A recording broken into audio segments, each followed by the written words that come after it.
righty. It is the day before Valentine's Day. Woo. 13th of February.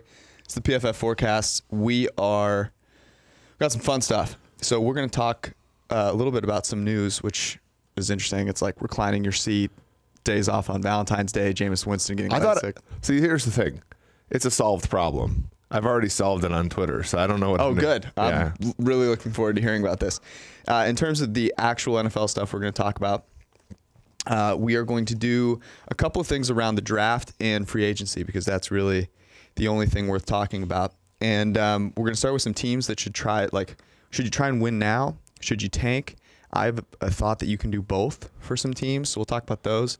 Taggable and tradable players. I think we have talked about trading draft picks, but there may be some opportunity to trade some players, and who might those be?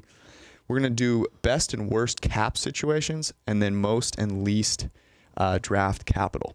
And I think that should be pretty fun, nice and quick. I want to start with this, though. You came in here and told me that your daughter gets Valentine's Day off from school. I don't know if it's specifically because of Valentine's Day, but they certainly don't have school tomorrow. And so this morning I spent a decent amount of time helping Chloe write out Happy Valentine's. And the best part is my daughter, you know, she broke her two front teeth. They're coming in now. She says Valentine's Day. I think that's just everyone. Okay. But it was kind of cute. It was a fun moment. But yeah. So did she spell it Valentine's or Valentine's? Valentine's. Oh, good. But I did about 2/3 of them. Once she realized that I was going to, you know, help her, she mailed it in. Yeah. Getting Valentine's Day off seems ridiculous to me. Yeah. Do you think they do that because they want to avoid promiscuity in schools? Jeez, no. I think it's honestly, it's so crazy because I don't think they got Dr. Martin Luther King Jr. Day off. Well, that makes a ton of sense. Why would you get MLK Day off? Or like you can get Valentine's President's Day. I don't think they got. So this is just Cupid, random. Martin Luther King. I know. One of them fought for love. The other, I really don't know. Yeah. And it's like you could have these days off for real reasons, and instead you like make Valentine's Day a day off.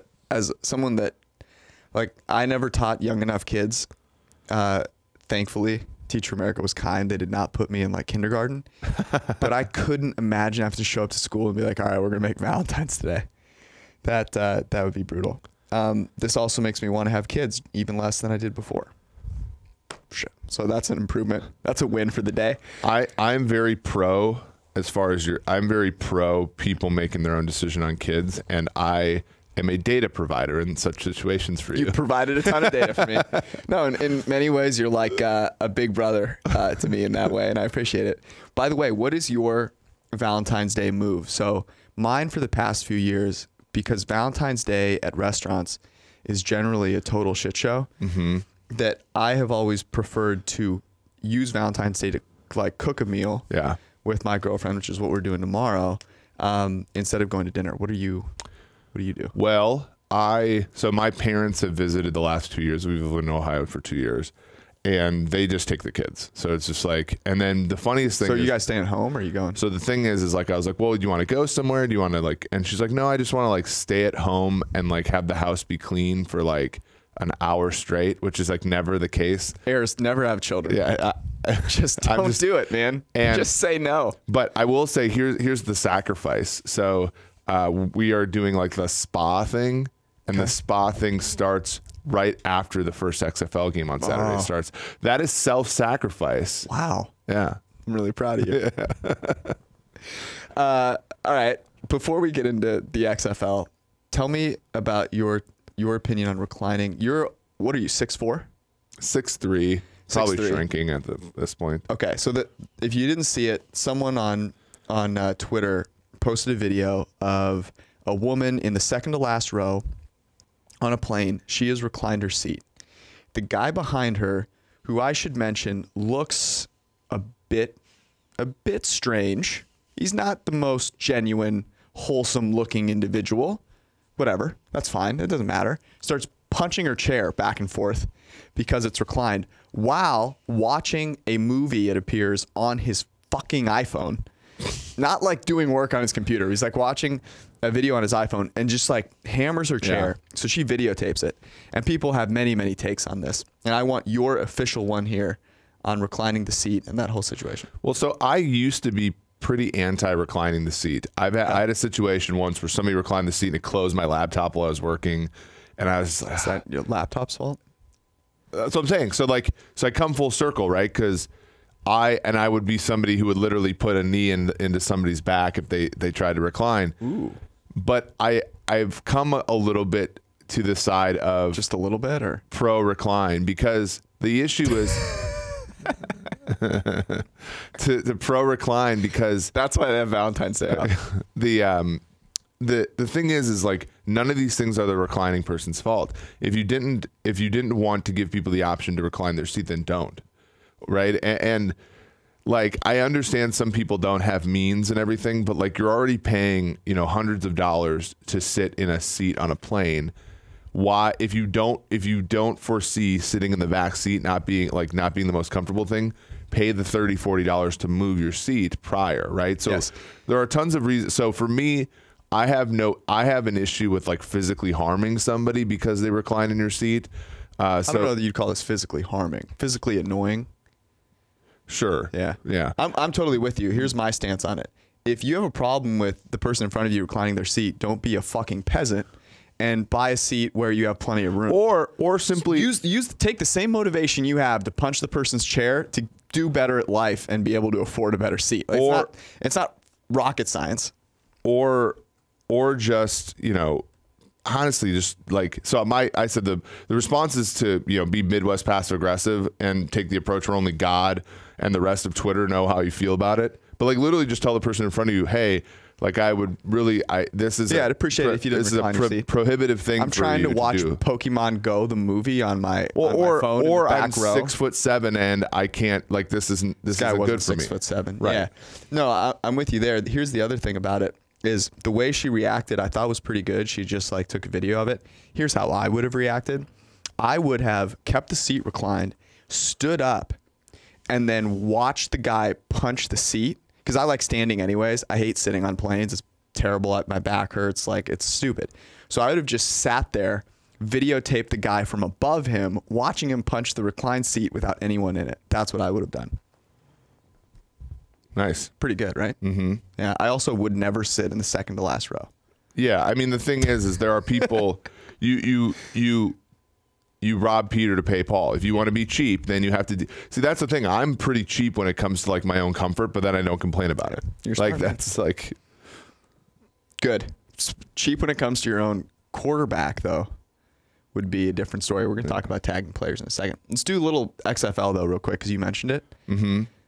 I couldn't name a single matchup this week. I plan on not watching any XFL this week. There's the NBA All-Star game. There's Valentine's Day, huge day, obviously. Mm-hmm. Tell me about XFL. So the interesting thing about this week is that the totals, which ended last week all above 50, have not budged as much really as the AAF, even though all 3 of the 4 games went under the closing number, and the 2 games on Sunday went under by a mile. But there, Houston versus St. Louis totals 50 on this game. Dallas, LA, 48.5, even though LA's quarterback situation is a little rough. The only total that has dove quite a bit is the Tampa Bay Vipers get bit, and the Seattle Dragons, it's 44.5. So is that because those 2 teams both were terrible on offense? Yeah. And so basically they're saying, look, the way it's configured this week is the teams that are good on offense are playing one another. We're not going to move those totals. These 2 shit offenses are playing. Yeah. We'll move that total. So is it enticed you? Are you? I've taken a gander on 3 of the 4 unders. I let go of Tampa Bay versus Seattle. I didn't want to bet. It was like 46 when I saw it, and apparently other people liked the under.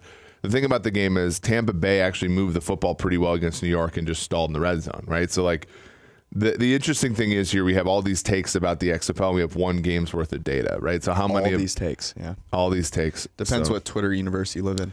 Right, you have blocked everybody that has an XFL opinion. It's like here watching the XFL, sitting in the last row of a plane. Analogous, in my opinion. Wow. Not going to do it. Okay, well. Anyway, so there are some. Last week there was a double-digit underdog that won outright. There are no double-digit underdogs here, which I think is fair. So it should be a good week. And our colleague Ben Brown wrote an article about Houston being they should have been the favorite to win, and they had an impressive week, and now they're 7.5-point favorites. That's the biggest spread of the week. So nice. I'm going to bet on Team LeBron. I have no idea what the spread is on that. I just can't see LeBron. LeBron drafted so much better than Giannis did, and has the motivation of it being a big like Kobe thing. I think he'll want to show out and win the All-Star game. That's my wonderfully articulated betting advice. Yeah. Are you a bet the under in the All-Star game guy, or are you a bet the over and then be mad when it doesn't go over? I actually never bet the total before the game.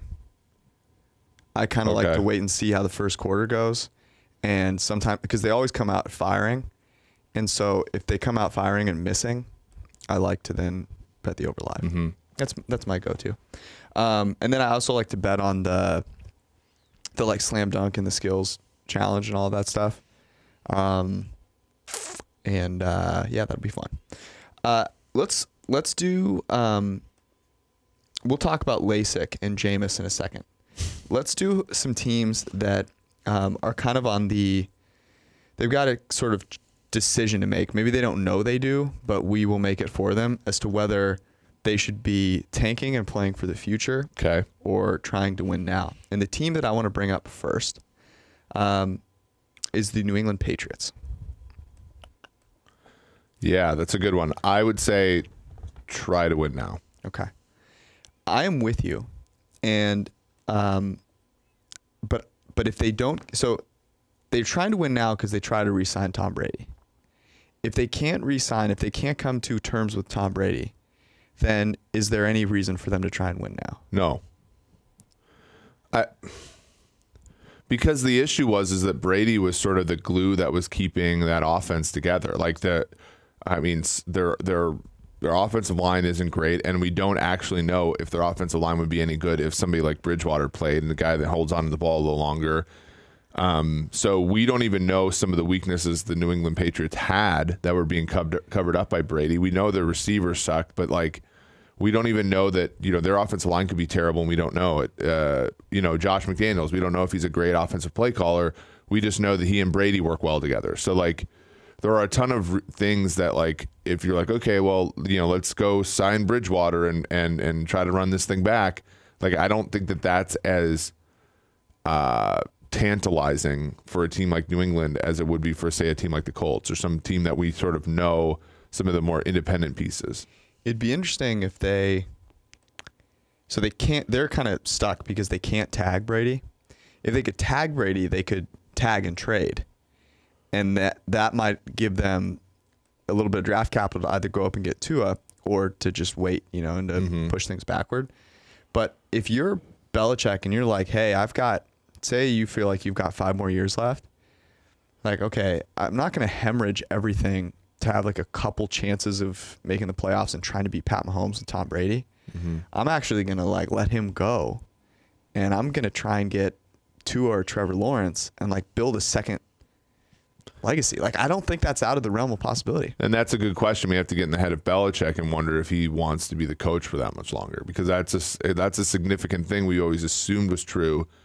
But he might want the independent challenge. He might not. He might not want to, because he's missed the playoffs in 83% of the years he didn't have Brady. Does he want to have that on his legacy, or does he want to retire sort of right thereafter? Yeah, I mean, he went to Gronk Beach with his I think girlfriend. Yeah, I'm not sure. Anyways, the chances that a guy who went to Gronk Beach, being super motivated to coach for a lot longer, doesn't seem to be too congruent to me.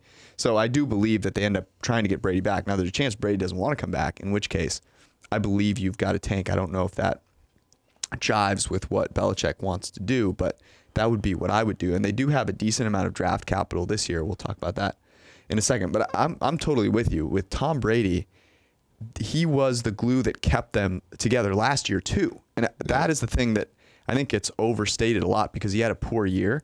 That team was so awful on offense.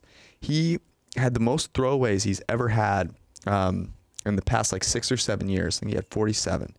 And that's Tom Brady's smart. He doesn't take sacks. He doesn't throw interceptions. What he does is he just punts the ball basically, right? He throws at the receiver's feet, all these things. And he also had by far the lowest number of opportunities to throw to open receivers 10 plus yards downfield. And that is indicative of how bad that offense was, in my opinion. Mm-hmm. But that doesn't mean that he was bad. You put a bad quarterback in there, I can't even imagine, right? They're trying to force the ball into tight coverage all the time, probably a lot more interceptions. So Patriots are an interesting one. Okay, your turn. Team that you think is on deciding between the two or whatever. Yeah, I would say the Indianapolis Colts would be one to think about because, yeah, go ahead. But what do you think? I was not expecting this one.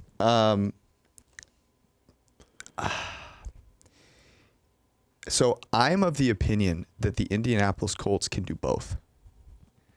And you wrote a really good article about them trying to go after Teddy Bridgewater. And I think that's the perfect way to do it. You go get Teddy Bridgewater for cheap. It doesn't cost you a ton. You don't have to go in. You don't have to bring a guy in like Teddy Bridgewater and then say, "Oh, we're going to make all these commitments to these other receivers or other." You have a GM that knows how to accumulate draft capital. You don't have to dump Jacoby Brissett's salary, right? Because exactly, yeah. And so I think you can do that, but you should not be doing that and then also trying to win now. You should bring Bridgewater in to see if he is a person that then next year you try and win now with.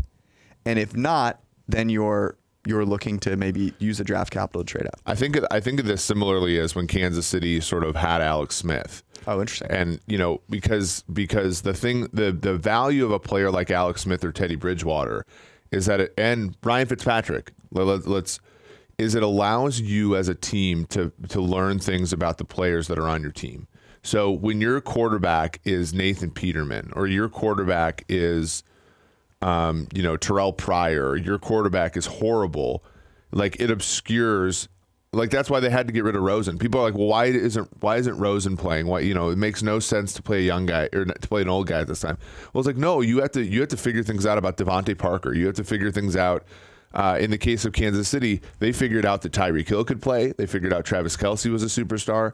They figured out some of the offensive linemen had some juice, all under Alex Smith, and then it emboldened Andy Reid to go up and get Mahomes, right? Bridgewater, at worst, in my opinion, gives you that opportunity. Can Paris Campbell play? Is Jack Doyle a legitimate number one tight end in the NFL? Are those offensive line players those are questions? Because if you just Brandon Myers is a perfect example. Like in Oakland in 2012, he Jermaine Wiggins to 70 receptions because the quarterbacks were all horrible and dumped it off to him. Right? When you have a real quarterback, you learn real things about your team. And on the very top end, Bridgewater could be a player who is good enough to be a starter in the league. So you give yourself a nice range of outcomes. They're not so strapped against the cap where they're desperate to do anything. They're in kind of a weak division. So again, they could have a chance to have some success. I think it's a both situation, but I lean towards try. Interesting.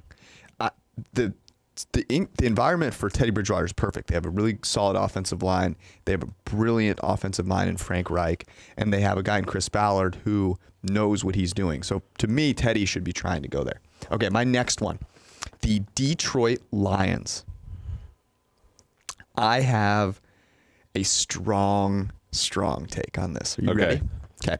So the Detroit Lions, Matt Stafford's wife actually tweeted or Instagram something about how if the Lions don't want them anymore, she'd love to live in Los Angeles. Now, I actually think Matt Stafford with the Chargers would be fantastic, but it doesn't seem like that contract is being moved anytime soon. So here's what the Lions should do. They should try and win now, and they should take Tua at 3. I don't hate that. I mean, the problem, yes. Okay. And here's why. Matt Stafford last year, until he got broken down into the ground and had to take the rest of the year off, was making positively graded throws and big time throws at top 3 rates in the NFL. He was that offense was perfect for him. Okay, they have 2 receivers that can go down the field. Danny Amendola is a free agent, whatever, maybe you get rid of him. But I think what you do is you say, okay, I'm in a perfect situation because I've got some teams in my division, the Bears, the Vikings. Vikings are in cap hell, and the Packers were way better than, the record was way better than they actually were. Yep. So this is an opportunity to say, okay, we're going to keep Stafford. We're also in a position to take the quarterback of the future. So if Stafford can't get us there, then we're not hemorrhaging everything to win with Stafford. Yep. We're giving it a try. And oh, by the way, we also have what could have been the first pick in this draft or the first pick in next year's draft in Tua. Maybe we play him this year, maybe we don't. Maybe we trade him for the first pick next year. Like, to me, this is a no-brainer. I love Jeff Okudah. I think getting a cornerback is awesome. But the difference between a cornerback who could be good and investing in a potentially 10-year quarterback, it's a no-brainer to me. This is what the Lions should do. Yeah, and the thing about it is you have assets. So here's the thing. How close are the Detroit Lions to winning the NFC North? In my opinion, they're a lot closer than the 9.5 win gap between them and Green Bay. They were 2-0-1. We were in this office sweating out the over them in Kansas City. They had a lead late in that game. The Chiefs luck boxed into a touchdown. They get their bye. They go to Green Bay and basically win that game. Other than the stupid illegal hands to the face penalty, they lose another 1-score game to Oakland, and then Stafford gets hurt. Right? They're not that far away now. Do we trust Matt Patricia? Not a ton, right? He hasn't shown us that much yet. But at the same, and the other thing is here, you really don't have a choice other than a trade for Stafford because his dead money is $32 million. There's no on his contract. But you do have, you're not in cap hell. You have $45 million in cap space. You have a decent, opportunity to, extend Darius Slay, get another corner in free agency. Justin Coleman played hot and cold last year. You have an opportunity to sort of you could trade for a player like Chris Jones, right? Or you could, because not only do you have a high first-round pick, you have a high second-round pick, which you could convince Kansas City is like a low one. Mm-hmm. You could make plays here and have Tua there, right? Because teams, here's the thing.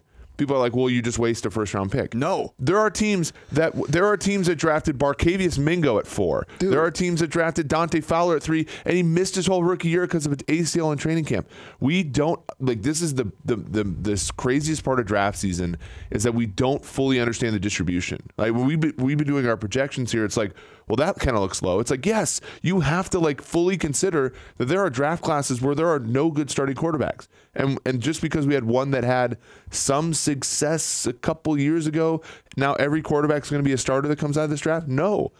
But players at other positions bust out even worse.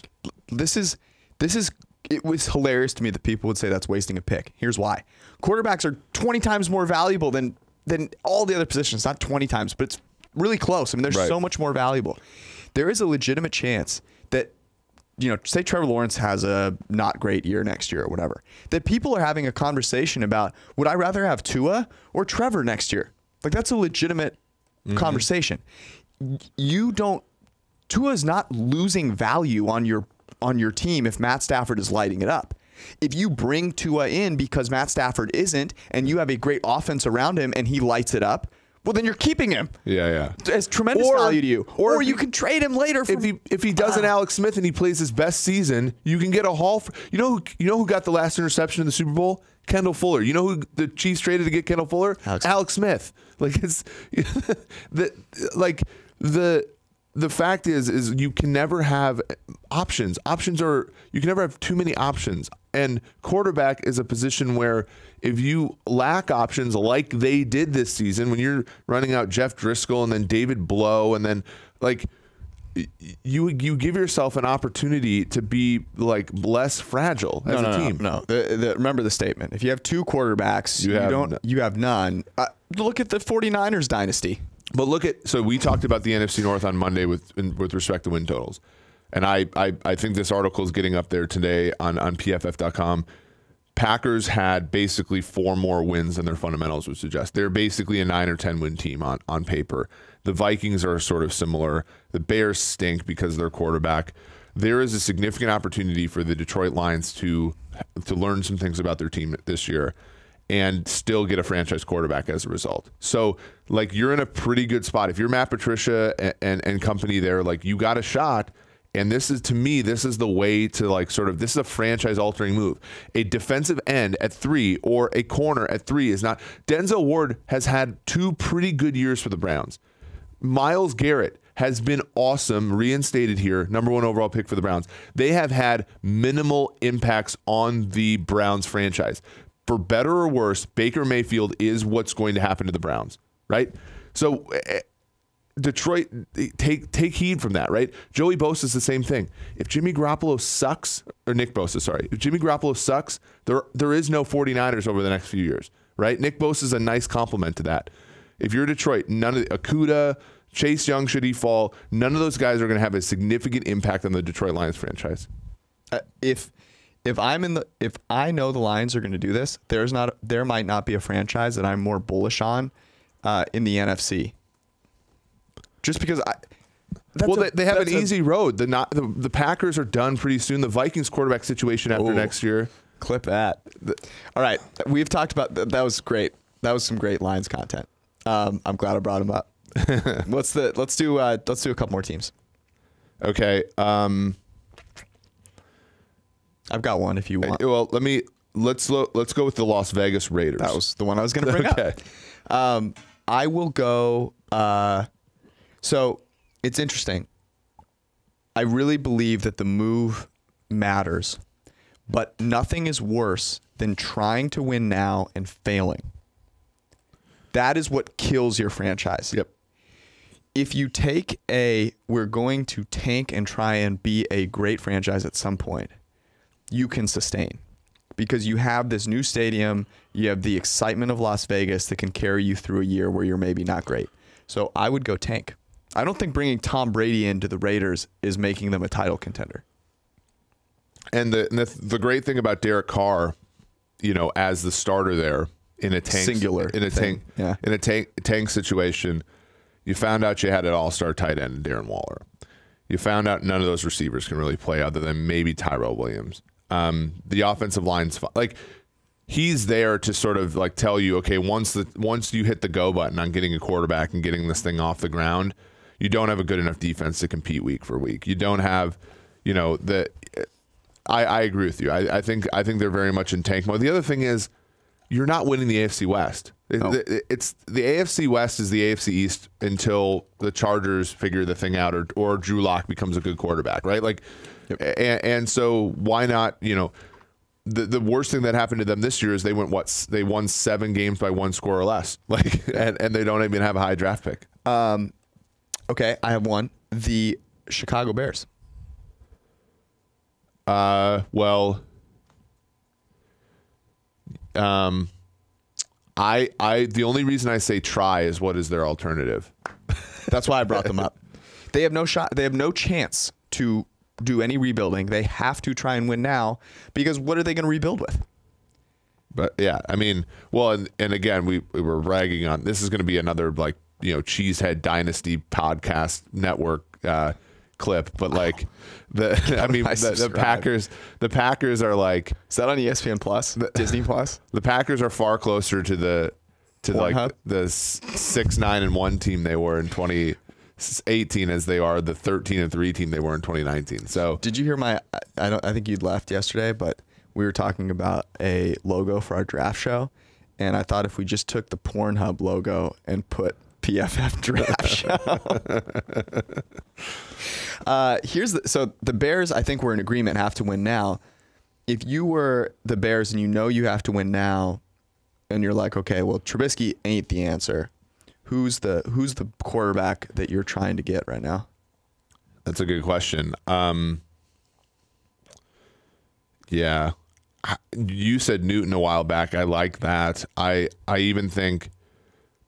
Obviously, Teddy would be a good option. You think so? I don't think Teddy would be a good option. Just because they're a more down the field team, or yeah, but yeah, and that's the hard part. Like the tricky part about Newton, for example, is what if he gets hurt in week 2? Then you're like a lost season again. Can I give you one? Okay. What about Ryan Tannehill? Yeah, the hard part is that Tannehill is going to be tagged by the Titans. Yeah. So sure. and we're back to the point where like the Bears literally can't trade anything to Tennessee that they would want for Tannehill. To me, it's honestly like it's Tom Brady or Cam Newton or bust, just because of the fact that it's Chicago and you can't have, sausage heads rioting at Soldier Field. Do you have any more that you thought were really interesting to talk about, or should we move on? Well, here's no, I those are I think are good. The only one that I'm thinking that's the closest out is the Dolphins. I had them on my list too. So if let's say that they get jumped for Tua, okay, I'm going full tank. Again, this actually leads us into our next topic here, which is players that you think are taggable / tradable. So here's the Dolphins, in my opinion. They get Tua, and then that's great, right? And I think they keep everything status quo. They keep accumulating draft capital, but it's not like fire sale season. They don't get Tua. They should trade Devontae Parker. Okay. And just go and bring in like me to play quarterback. Okay. Because they can't afford to miss out on a quarterback next year. So what I would not do if I were them is take Justin Herbert at 5, is kind of what I'm getting at. I would not take Jalen Hurts at 5, is what I'm getting at. I would trade everything. I would maybe consider trading back. I would definitely try to trade back and maybe take a quarterback later to take a flyer. But I am going full sail tank for Trevor should I not get Tua. Here's a question then. I don't disagree with that, although I think as a Dolphins, we saw this with the Browns. People get impatient. Fans get impatient. Even front offices get impatient. With the amount of draft capital you have and how silly some teams in the NFL are, is there a complete opposite approach, which is to say, hey, Seattle, here's 4 first-round picks for Russell Wilson. So I'm trying to think of the other. I have one for you. Okay. I have one for you because I put this in the tradable players one. So I have Devontae Parker. I also have Dak Prescott. Would 2 1s work for Prescott? I feel like 2 1s should get the deal done for Prescott. Right. Especially if you're like the Dallas Cowboys and, McCarthy is not linked to Dak. Although I feel like, do you think that job is more attractive because of the quarterback? I think so, right? I have to think so. But that's a good question. But the problem is we've seen exactly one team go out there and get a franchise quarterback on the market in the last few years, and it was the Minnesota Vikings, and it's really hurt them. And like franchise quarterback. Well, that's what I'm saying. But we weren't saying this. No one except for us was saying this in 2017, though. True. So here's the problem with the Dolphins winning now thing, is that they're not a good enough team. Yes. Once they get that quarterback to win now. The only quarterback who could overcome the crap that they have on their roster is Russell Wilson, I think. Well, Patrick Mahomes. And Mahomes, but Mahomes isn't available. Right. Well, neither is Russell Wilson. Okay. As much as there's this talk of, they believe that it's just the running game and all this stuff, they love Russell Wilson. Russell Wilson is that franchise. Okay. You really disagree with me there? No, I don't disagree, but I would say, we've seen this with Carroll before. If Carroll, they trade Wilson, Carroll, like coaches make 3 games and then pieces out, just like he did for USC. Would you do that? If I was Seattle, no. But Yeah, but the sports is littered with teams that do that kind of stuff. Hey, I like your shirt. Thank you. Is it a Proper Cloth shirt? It is. Okay. Well, it fits well. That's why I figured. Friends at Proper Cloth. I talk about this all the time. I actually just got a gift. It was a shirt. It was not a Proper Cloth shirt. And I tried it on, and shockingly, this shirt was not made to fit me. It was made for someone that had never worked out a chest muscle in their life. So it was the perfect size in terms of the length of the arm sleeve, where the shoulder was, the length of the shirt overall.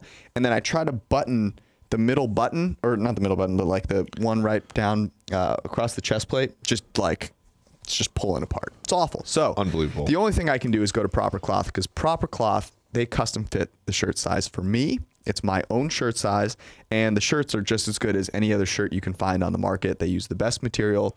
You can customize it every single which way that you want, from collar to cuff, just every option possible. You can make the left arm cuff bigger if you wear your watch there, literally everything. And all you have to do is answer 10 easy questions. They use a machine learning algorithm to custom fit your size, and I can attest it works, and no other shirt size out there works for me.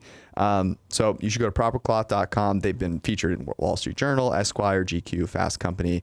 GQ said they're their new favorite online custom shirt maker. Let's go. I personally agree.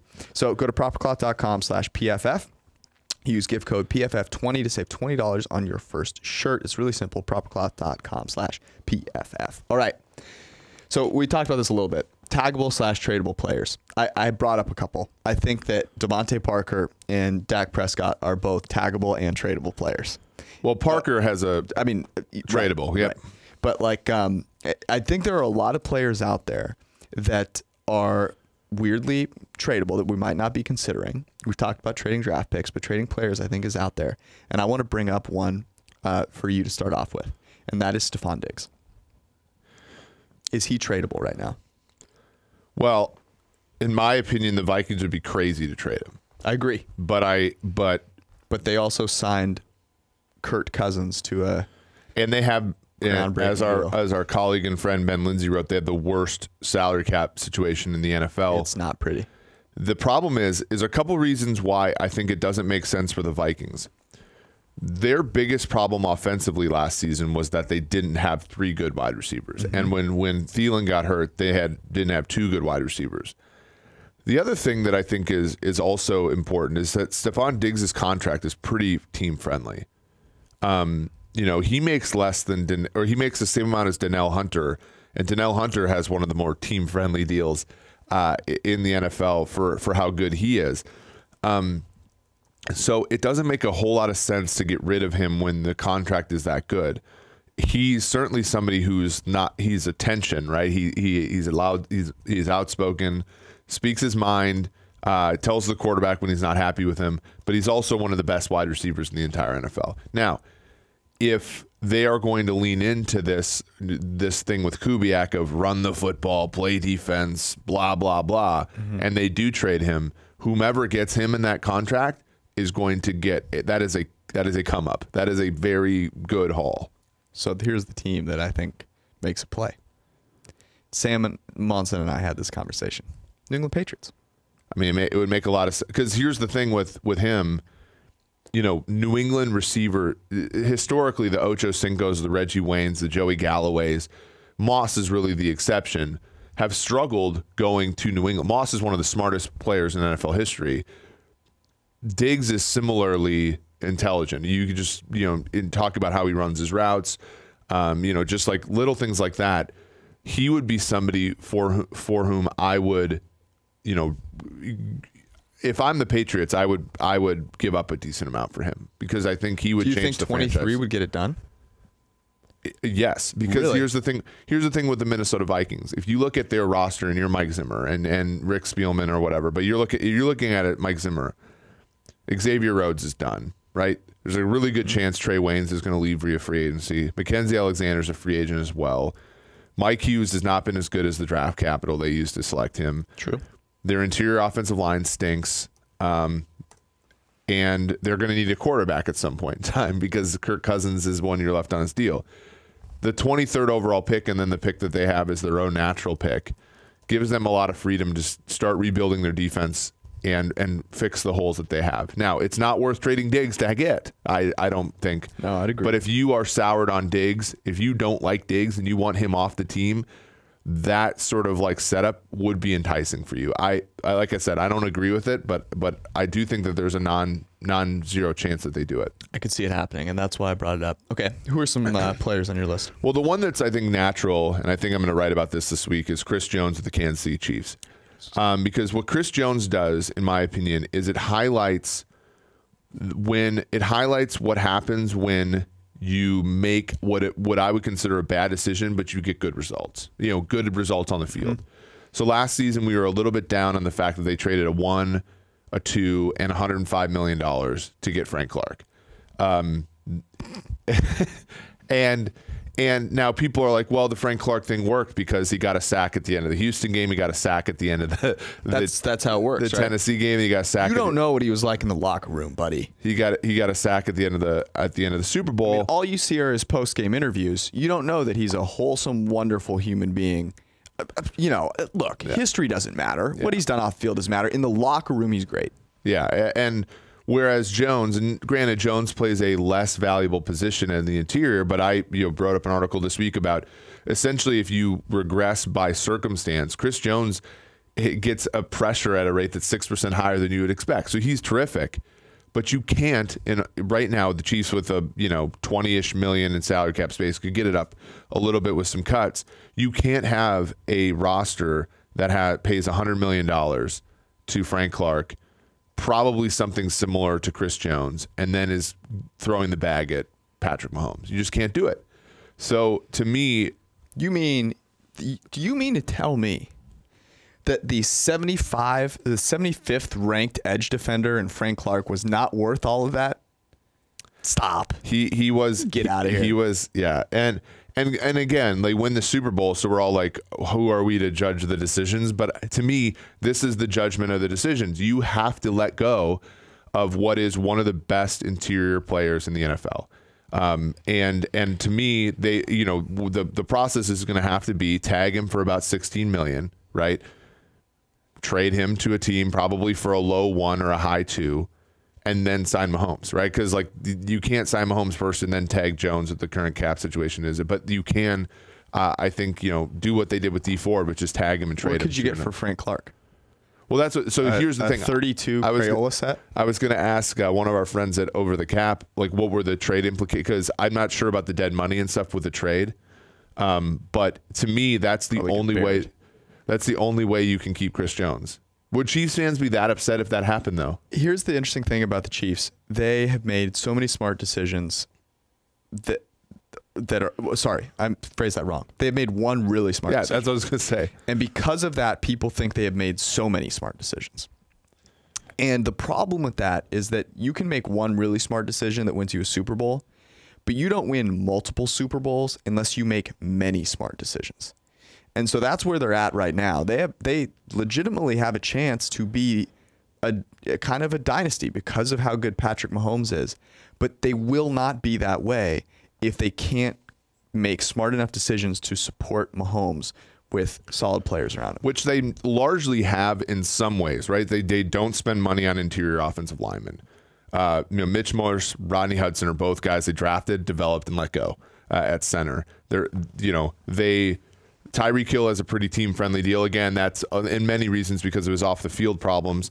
But they drafted Mecole Hardman, and the Sammy Watkins thing was, again, probably insurance for Tyreek Hill. They'll ultimately have to let him go. But having that deal be 3 years and not 5 is actually a pretty good get for them. All those things, I think, like, they do make some smart decisions, but the Frank Clark thing was really interesting in that, like, they saw this guy, and all the reasons they gave for signing him that deal is that he loves football. He's just a guy that loves football, right? And he's like sort of trying to contrast him with D Ford.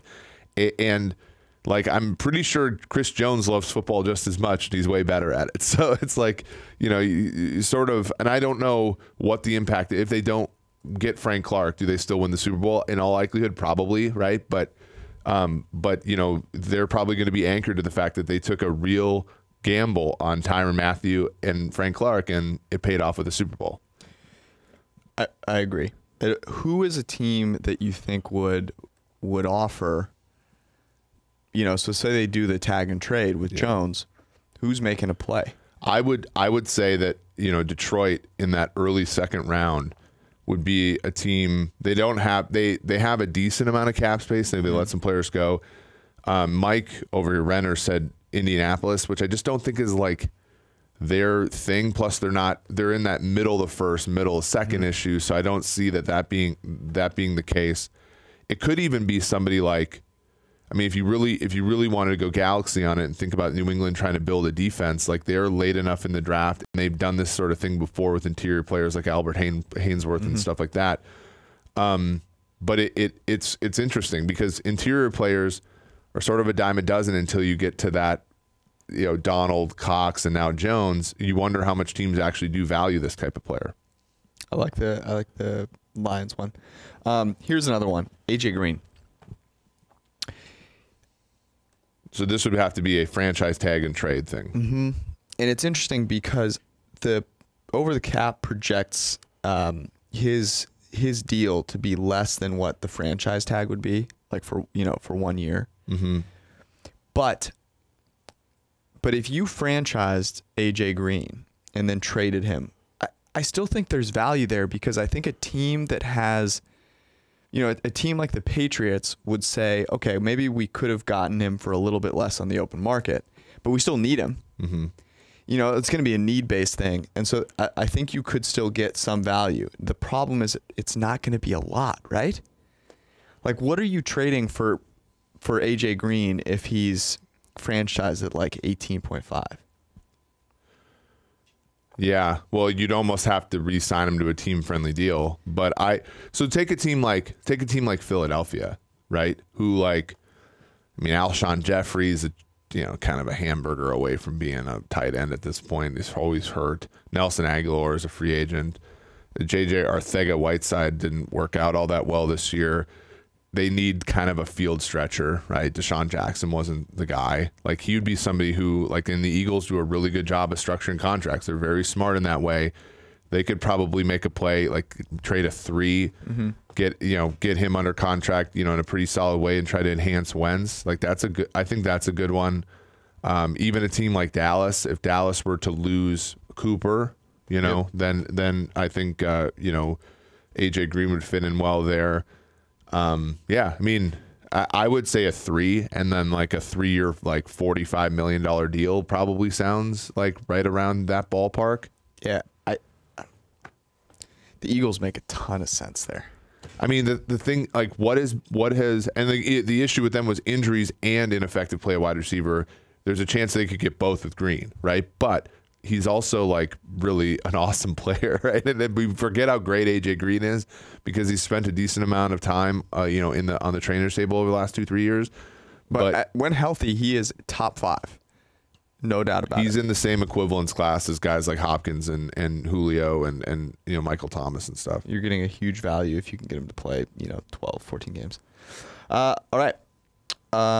Any others that you want to talk about? No, the Tanny Dak thing, like, we've beaten that into the ground. Yeah, I mean, the thing is, if I'm Dallas, I'm vehemently against tagging Dak.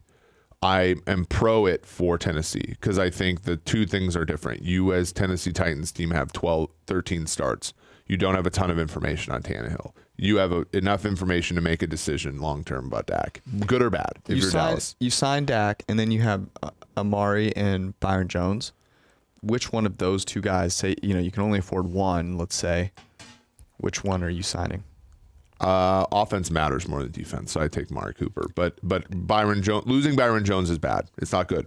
The interesting thing about it is that you could, and I've said this before, if you do tag Dak, you're only, in my opinion, tagging him if you have no intent of signing Amari and you want to see if he's good enough to carry the team. But it's a weird, like, you'd have this transitional year, which makes very little sense to me. I'm with you. I would sign Amari Cooper and then, go sign some cornerbacks because offense matters more. I think ultimately that may be what they do. All right. Let's do you want to do best and worst cap situations quickly? Let's talk cap more around free agency because right now the draft is kind of hot. Let's talk about draft capital. Let's just say this: the worst cap situation is the Minnesota Vikings. It's the Minnesota Vikings, and they're gonna have to make a ton of plays. You should go check out Ben Lindsay's article on it. The number of players that they have to cut. You are a former-ish Minnesota Vikings, still kind of Minnesota Vikings fan. I mean, how many of those players are you cutting? I mean, I'd like to see the Vikings be successful. Okay, it'd be nice for once. But the issue among the Vikings fan base, and then there are people that cover them at times, there's always this Rob Brzezinski will figure it out. But no, the Cousins contract really hamstrings them because they can't. They're in no man's land right now. They can't tank. They can't really win. So and they have horrible cap situations. So it's going to be tough for them. This is the season, I think, where like the bill is due for them, and I don't know what they do. I honestly don't know. Xavier Rhodes seems like a guy that you just have to, you're cutting the cord on. And then Linval Joseph, I think, too, is one who you're like, okay, well, what really matters in winning football games? It's like, well, we can't win football games if we have one receiver that has ever caught a pass before on the field. So I really love Linval Joseph on the interior, but he's declining. They should have if they had a choice between Linval and Sheldon. I forgot about the dead money at the time. Sheldon Richardson was more valuable to the team than Linval Joseph in 2018, and they let him go, and then they went with Linval's older. Yep. It just, a lot of decisions they've made. The bill is coming due this year, and to the point about Detroit, like there's an opportunity in the NFC North. True. Do you have any stories from the Cincy Y this week? No, because all I did was swim for a couple days. Do you have any? I mean, update for everybody who cares. My leg still hurts. Yeah, your limp is getting progressively worse. Limpier. I want to say so. I was walking to the Y, and our colleague Shannon Ford literally caught me from like 2 blocks from behind, and I don't think. The look that I got from her, I don't think I've ever been more embarrassed for myself. Just like you need a cane. I do need a cane. I need a cane or something like that. Someone get you a cane. I don't have any stories this week, actually. So I was just going to ask you what you were giving up for Lent, because Lent is apparently coming up.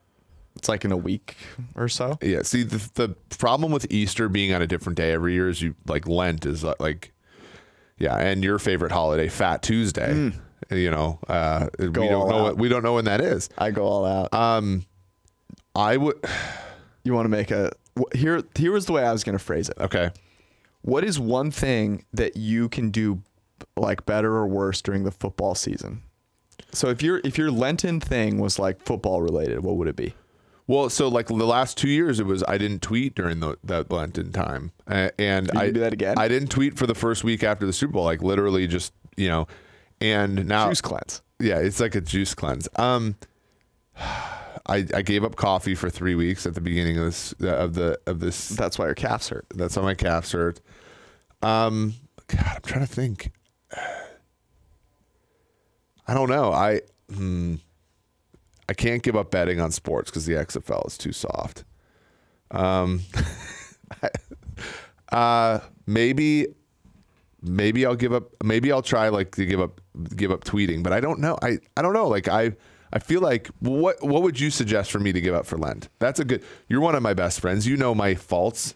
Football related. I don't really know. I was going to suggest like indulging in non-NFL football, but you just said you didn't want to do that. I have one for you. Are you ready? Okay. I think that for Lent, you should give up using multiple coffee mugs.